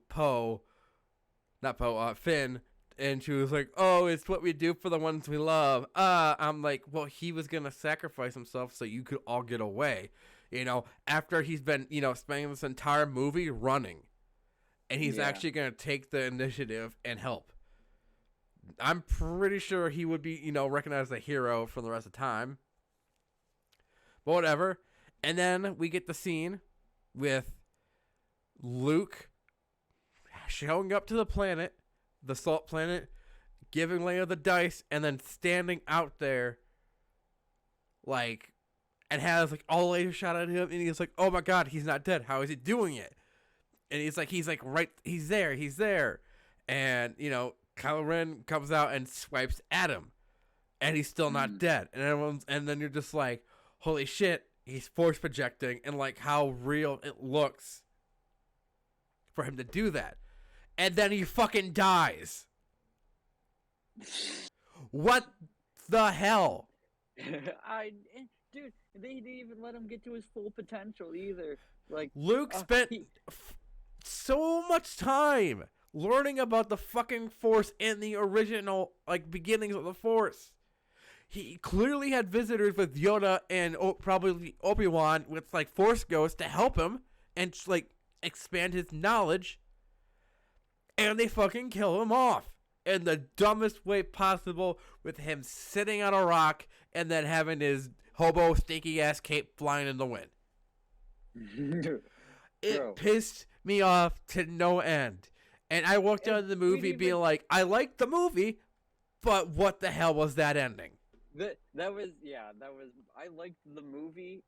I liked the rest of the movie better than all the other movies, I think. But the ending pissed me off so hard that it did ruin a lot of that movie for me. You know what I mean? Yeah. Especially because like in like before Disney like took fucking Star Wars in canon, like fucking Luke had Force lightning, bro. He had green Force lightning.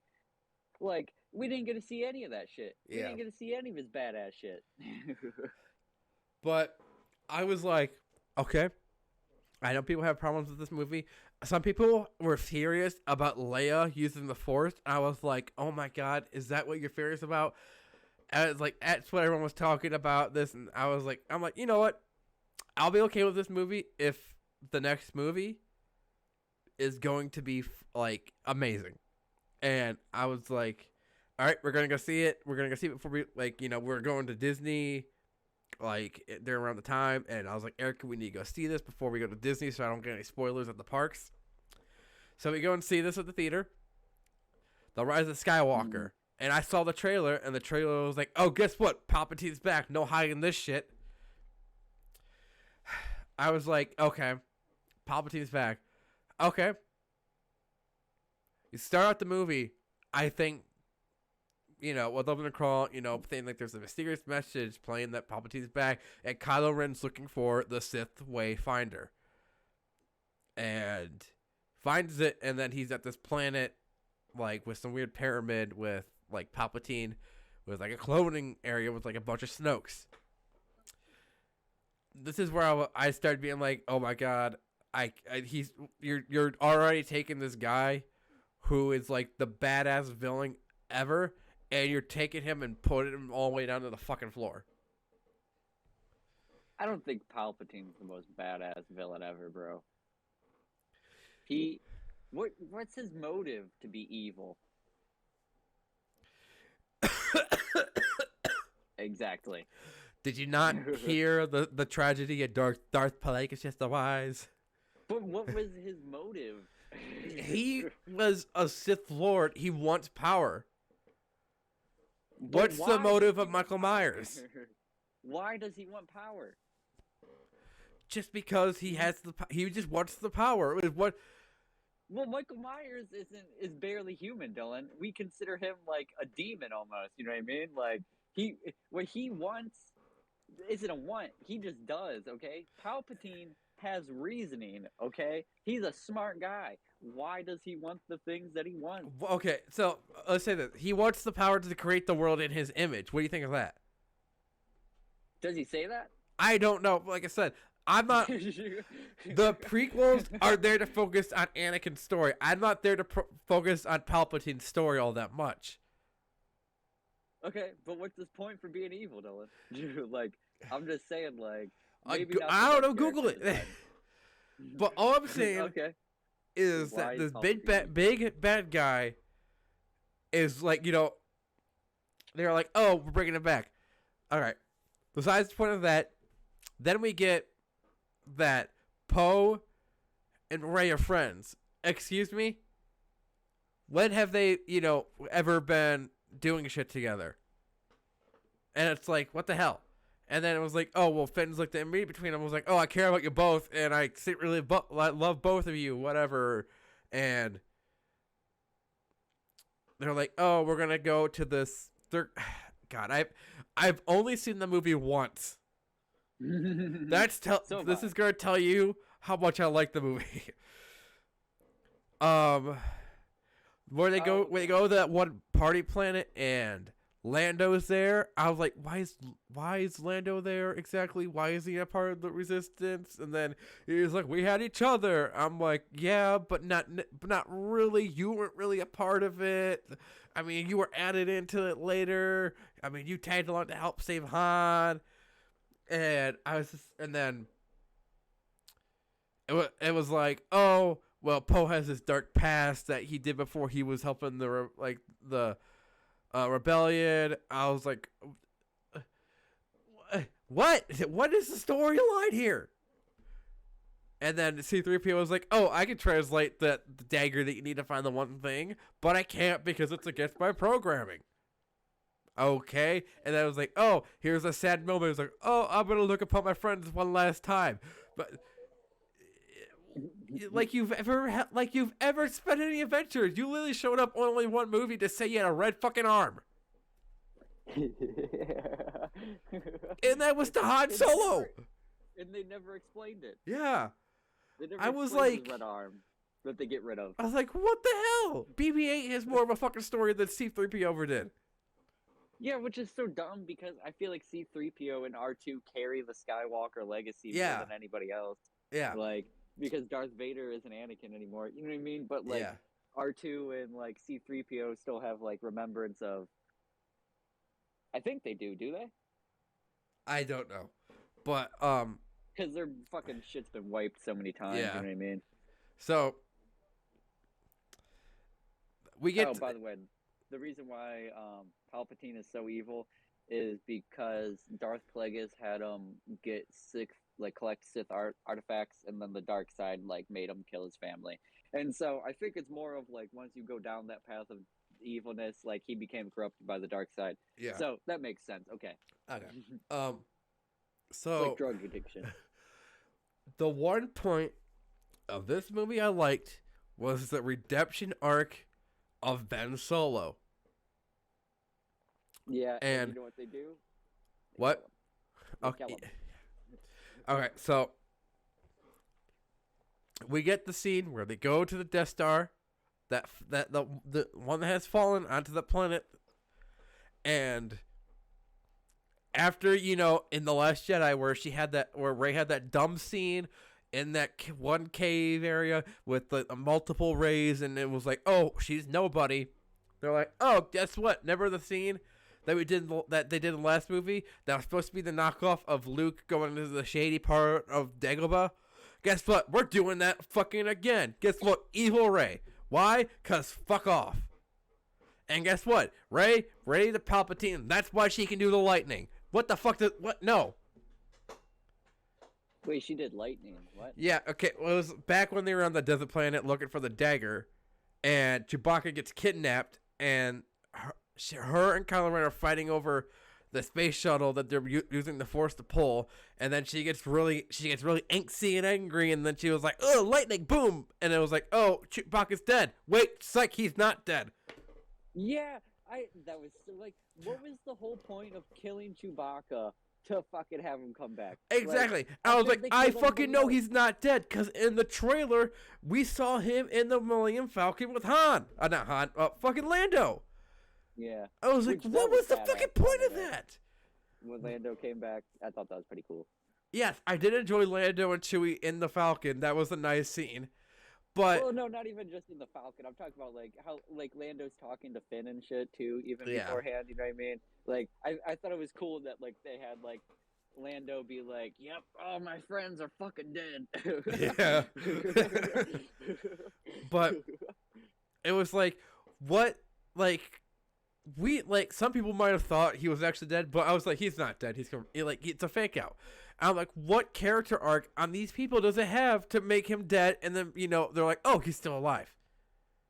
Yeah, you know what I mean. Yeah, I did enjoy like just because it was Kylo Ren in this scene where Rey and Kylo are having the mental argument where she's in the village and he's on the ship, and he has a good scene. Darth Vader helmet, and they're like doing a little bit of fight back and forth through the Force. I was like, that's fucking cool. I love how they can they can talk to the Force, because that's something they haven't done that much throughout the movies. They did it once with after Ben died with use the Force Ghost, and the nightmares with Anakin, along with in the original trilogy when Darth Vader is after he chops off Luke's hand and he gets back on the Falcon, he's like, Luke, and then Luke hears him in his head. They've had that before. Hold on, Dillon, my AirPods died. He can't hear you. His AirPods are in. Quite opposite, they were out.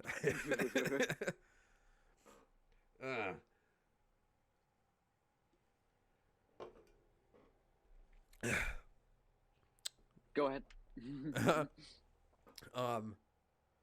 What was I saying? You're talking about how they had this scene where they could talk to each other. Yeah. I enjoyed they extended that.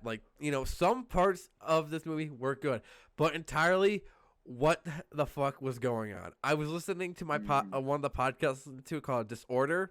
They were reviewing Hocus Pocus, and they're talking about listening to directors' commentaries over movies, which I was gonna do to a couple movies I want to watch, because a lot of times you find out stuff about behind the scenes, and they made a joke where it was, and if you listen to the J.J. Abrams on The Rise of Skywalker, the entire time he's like, I don't know, we just did stuff. And we just did stuff. Yeah, they're like, we don't know, we just did something and hoped it panned out. I was like, yeah. We did Star Wars stuff. And I was just like, after all of this is how you're gonna end it with, so dumb. And I loved how the fan edits made it so much better of the ending. After Palpatine was like, ow, he's like, I did like the scene where Rey goes back to the planet where Luke was a hermit, goes to throw the lightsaber away, and he catches it and says that's not how to treat the weapon of a Jedi, and then pulls out his ship from the water.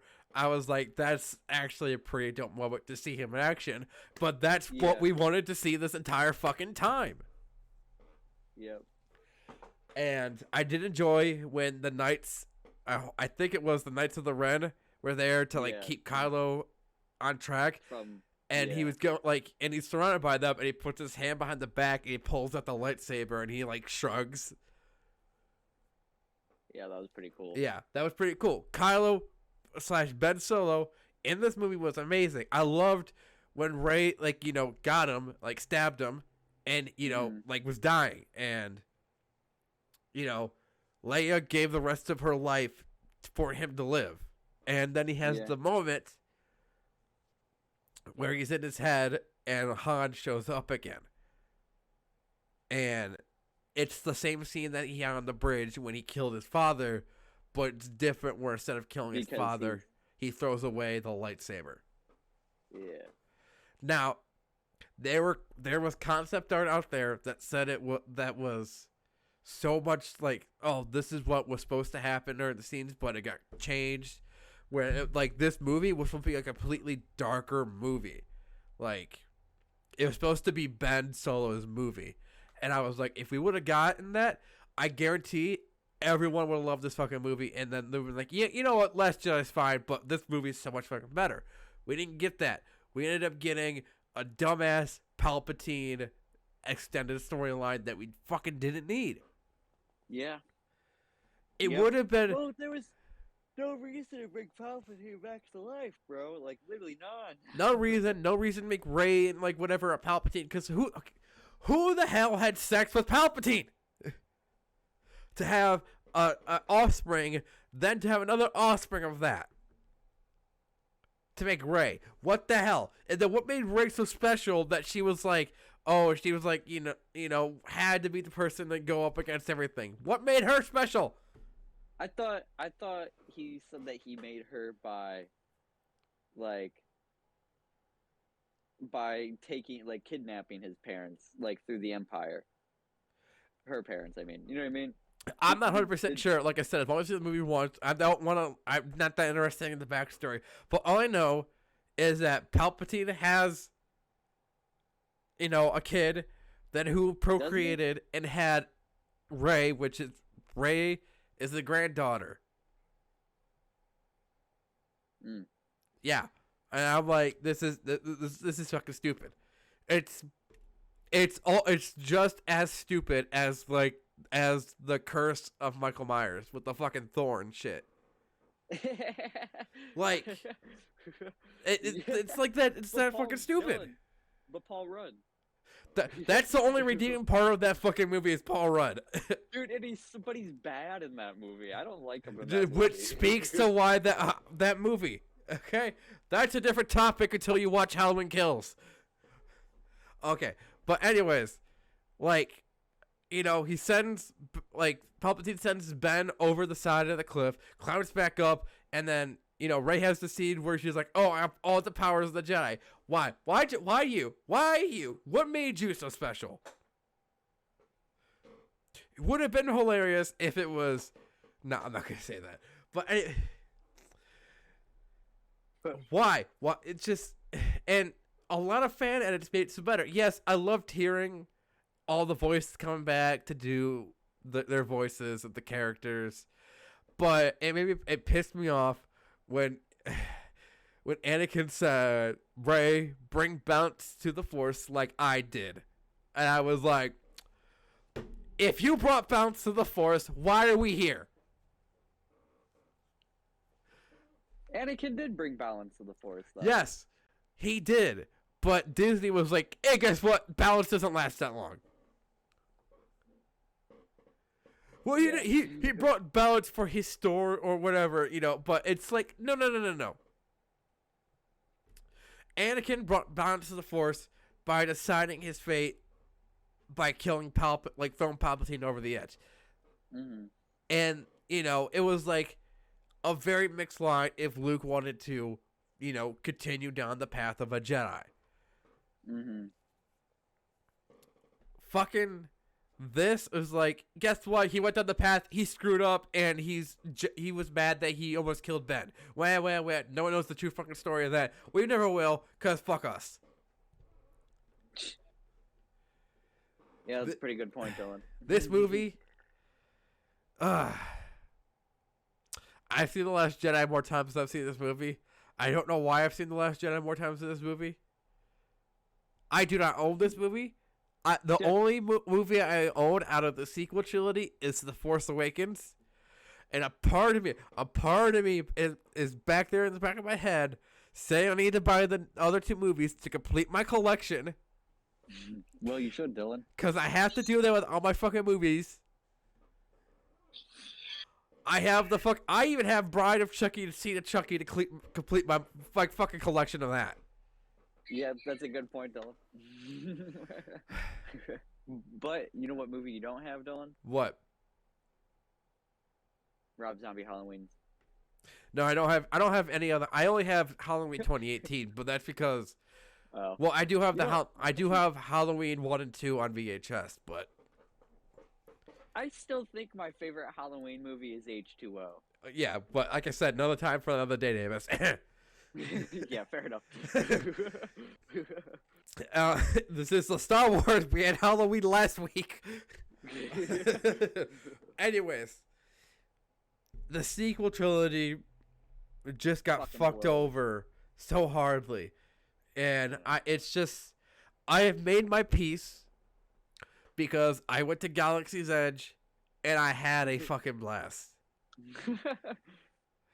I mean, it's all still Star Wars. Like, yes, it's all Star Wars. I love everything Star Wars, but I have made my peace because even though we got these movies, they gave us Galaxy's Edge.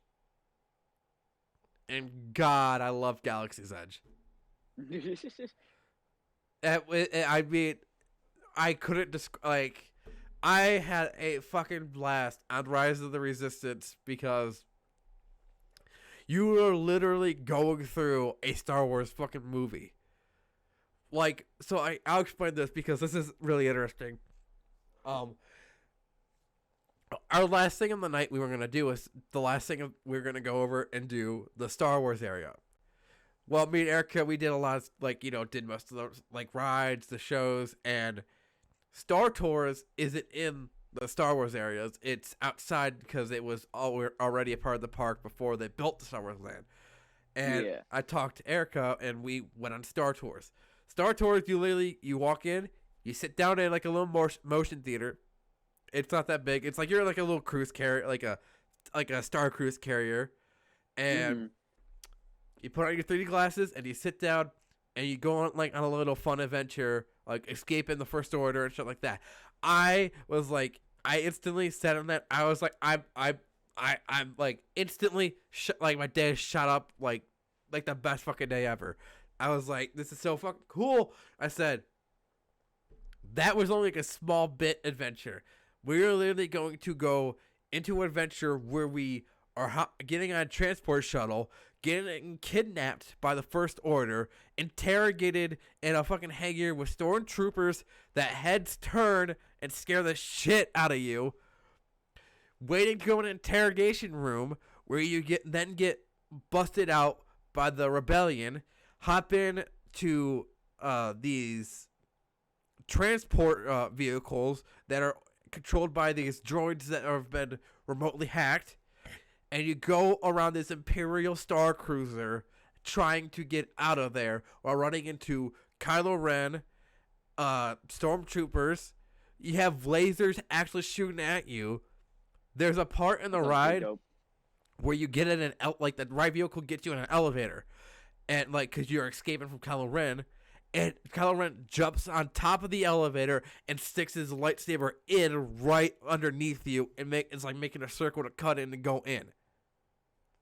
Like, that's you look cool. Up and it looks like he's gonna come in. Yeah. And they have the cannons shooting out of the starships outside. You get to you look out where the outside's supposed to be. It's out. That's fucking space. That's out there. You literally go in there. And you're in, the galaxy far, far away. And then you get in an escape pod, and you head back to, where you originally left. I told Erica, if I wasn't that excited, extra excited, I probably would have ended up crying leaving that ride to how fucking good it was. Because I was like, that has fulfilled so much of the shit I have wanted to experience, because this is shit I could never experience. I got shoulder pets from creatures from the Star Wars universe that I could put on my shoulder and they stay on there, and I can control. They make sounds, they make do noises, and you can control them like puppets. That's fucking dope. I have thermal detonator soda bottles. I got 2 of them, which are fucking amazing. I'm so much shit you can do. You can go to get the restaurants. They have blue milk. The Powerade there that you can get or the drink is called something fluid. I can't remember what it's called, but it's not called Powerade. It's called something else for the universe. The people there are interacting with you, and you're in the universe, and they have a full size Millennium Falcon there. For real? Yes. You literally go there, and it's sitting in a docking bay, full size Millennium Falcon, ready to hop in and just go. That's fucking dope. And then I'd love to go in the Millennium Falcon. The ride there, it's a a video game motion simulator kind of ride where you enter the the area where Chewbacca where they all would sit and like talk while they're going through hyperspace. That's the waiting area before you get on the ride. That's awesome. Like you can like there's the chessboard they had there. Yeah. All like all that stuff is there. Like you enter the Millennium Falcon and then you enter the cockpit. And when I say that I was pretty disappointed that I didn't get to be a pilot, I was a gunner, but I mean, it was still a blast. Like that, it's like something I wish that you were like you could be down like. We could all be down there for and like experience because it's like you're flying the Millennium Falcon to do all this shit, and it's so much fun. I can only imagine the groups of like 40-year-old men that go on that ride. Yeah, and they're like, yeah, don't get cocky. I guarantee you, if I had the right friends with me, I guarantee you we would be making the exact same sounds from like that they made. Literally. When I was doing the Rise of the Resistance, I was howling loud, like screaming in joy. Like I was sitting next to Erica, and like every time we'd go like up like a thing or like start getting shot at, I'd just start going like really loud and everything. Like I was the loudest person there. We had a little kid with us, all excited for the stuff, and he's never seen a Star Wars film, but I was the loudest person there. Bro, I'm just waiting for a ride like for that like for Scooby-Doo to come out, bro. Oh my God, have you not seen the at Warner Brothers World Australia? They have the ride from the Scooby-Doo movie. Yeah. Okay, so I watched this show called The Big Les Show. Yeah. Dillon, and there's a thing where they like they're going and tripping and shit like because they take drugs and they get put on the ride and he's like freaking the fuck out. It's Australian, and so I thought they just made it up, but that's a real fucking ride. Yeah. That's like there's so many places that do all that kind of fun shit. Okay. Before we officially wrap up, but I want to bring up The Mandalorian. Because Jon Favreau has taken what Disney has failed at and taken, this small series of a very, Western style, after the fall of the First Order story of Mandalore and all that kind of stuff. Like, you haven't heard of the Mandalorians since the end of the Clone Wars. Mm-hmm. Like, the closest you got was Boba Fett, but that was it. Yeah, and they didn't say that he was a Mandalorian either. Yeah, well, he's not. His armor is Mandalorian, made from people from Mandalore that was gifted to his family. Yeah. But, I mean, The Mandalorian is taking what Star Wars needs to be, with the end of the second season being I swear to God, it was like whenever when that one starship flew by, I was like, oh my God, that's Luke. I was like, I can't believe it. And then I was like, I wonder how they're doing it. And then when they actually showed, young Mark Hamill, I was like, who's playing him? Because it's a really good job. And then find out it's actually Mark Hamill doing it. And they just did a really good job aging him down. I mean, Mark Hamill's a little bit bigger now, but I mean, he I noticed understand for him that was a huge thing for him to do that role because it actually that's what he wanted to do for Luke. Mm-hmm. I mean, Pablo Pascal, right? That's what his name is. Whose name? The man who plays the Mandalorian. Yeah, Pedro Pascal. Okay. Amazing actor. Pascal. Because. Oh yeah, I remember now. Okay. Because what else is he in? Bro? He's in Game of Thrones. That's what it is. He plays the fucking dude that fights the mountain. Yes. And yeah, because Erica was like, "What does he look like with the mask off?" Because she didn't look at when the first season aired and he took off his helmet. She didn't look, And then when like he took it off, she was like, "What's with that mustache?" And then we watched, we watched Game of Thrones. And then she was like, "Actually, he grows on you, like, and he's a really good actor."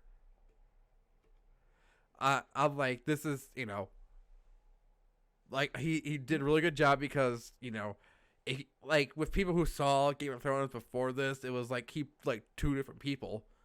Yeah, completely. Yeah, and I just liked his character in Game of Thrones. You know what I mean? Like I thought he played a good character, but then I thought he just did him really well. You know what I mean? Yeah. Like he made him feel like he really wanted to like fucking kill the mountain. Yeah. I mean, Game of Thrones is another thing. Before the new season, like new series comes out, we'll definitely review Game of Thrones. Yeah. You know about Elden Ring? Yeah. George R. Martin and the people that created Dark Souls are created a game. Yeah. Yeah. Which, dude, oh my, like every ad I've seen for it literally makes it look like it's gonna be the best game to ever come out of the existence of games. Yeah. I am excited for that because I have the Game of Thrones books, but I haven't read them yet because I don't have the time to read books yet. But yeah, before we get off of like this whole Star Wars everything topic, the actor who plays Moff Gideon, he's recently gained traction because of Far Cry 6. I don't know how to pronounce his name, but he's an amazing actor because also he's one of the main bad guys in Breaking Bad, and Breaking Bad is another amazing TV show. Yeah. But I mean, I don't know how much more like I could just go in and be like, Star Wars, like, probably the best thing I watch. Like, as like a series, films, everything. It's just amazing. And it, it's been, part of my life for, since I've been born. So, I mean, it's one of my favorite things. Yeah. So, we've been going. Anyway, that's been the 1010 podcast. This is a decent podcast. This is like this is usually how long I want to do it. It's like about hour and a half to 2 hours. Last time we got cut short because John had to do his had to get off for his match. But yeah, I mean we're pretty much back on the normal. Hopefully it'll be weekly. Don't hold your breath on that because sometimes maybe one of us can't make it or we're busy. Hopefully we can probably get more guests back on because at least you, Davis, we can have a whole nother round of guests on because with me and Gavin, it was me and Gavin's friends, and now we can do like your friends and people I know too.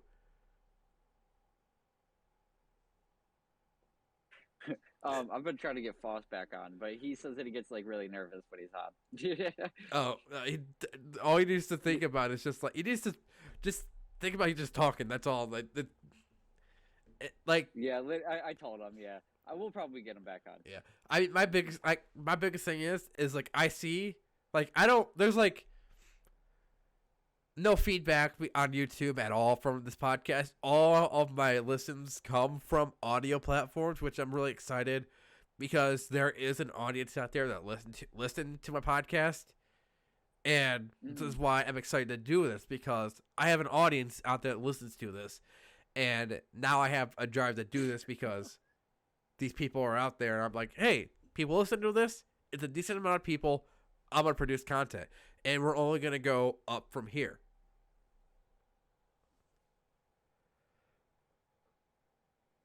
I mean, yeah. Sorry, I hit my vape. I mean, yeah. I mean, isn't it like 11 monthly listeners or something? It started. It was like a decent 5, went up to 9, then it went up to 10, and then it went to 20, And then I had like hard time doing episodes because Gavin started his job and everything. Yeah. And we started slowing back down the 9 consistent listeners. Now our season 3 episode I did in June got 20 some listens. Now our last one as of right now, only got 3, but we're switching it to weekly now, so it's gonna be different. Speaking of which, if you guys want to go ahead, follow the podcast on Twitter at 1010pod. How it's spelled on the podcast, the number 10, and then spelled out 10, and then pod. So just 1010pod. It'll show up 1010 podcast, and then in parentheses will be my name because that's also my personal Twitter.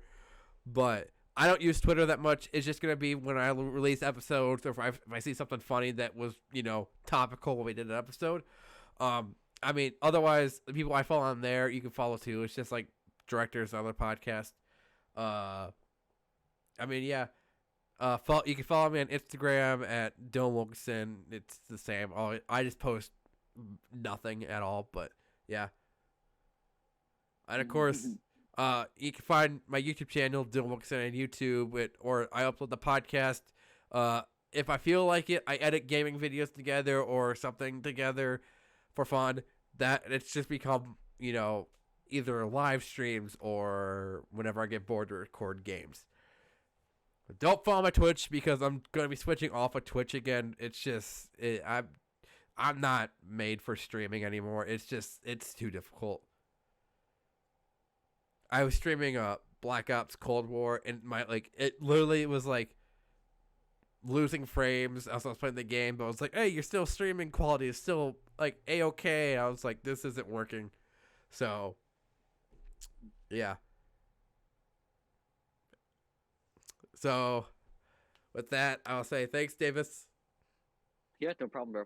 I'll hopefully be back next week in November with... Yeah, oof. Already. Yeah. I want to try to get Gavin on to at least do a Thanksgiving episode so we can talk about some Thanksgiving memories we have and stuff like that. Mm-hmm. Halloween's coming up this weekend. I don't have anything planned. I might just put on horror movies or whatever. Cause I was like, maybe we could do like a Halloween special where we like do like a live stream podcast and like talk about shit. But I was like, what are we gonna do? So, we got the Thanksgiving, at least something topic we can talk about, and then after that, it's Christmas, and then New Year's. Well, for Christmas, I'm gonna be watching a shit ton of Christmas movies because that's my favorite holiday, and look out probably for commentary tracks if I could have the time to do that shit. A Year Without a Santa Claus. Yeah, I'm down to do. We need to get John on that one so that way I can say he looks like Snow Miser in front of everybody. I was like, because I remember last year I was like, hey, let's do, because Gavin wasn't working. I said, hey, let's do a podcast each day until Christmas of a commentary track for each like Christmas movie. And I was like, we have the Santa Claus movies, all the specials.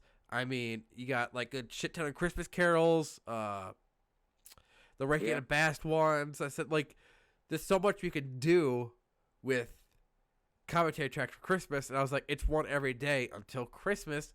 And then after that, we could take a vacation. But then that didn't work because shit came up and I was behind schedule. I at least want to... man, my nose keeps clogging up on me. I at least want to try to at least get 3 commentary tracks in for Christmas. Because it's just, the fun of sitting down with friends and watching Christmas movies and having a good time. Yeah. Yeah. So, yeah, this has been the 1010 podcast, and we will see you all next week sometime.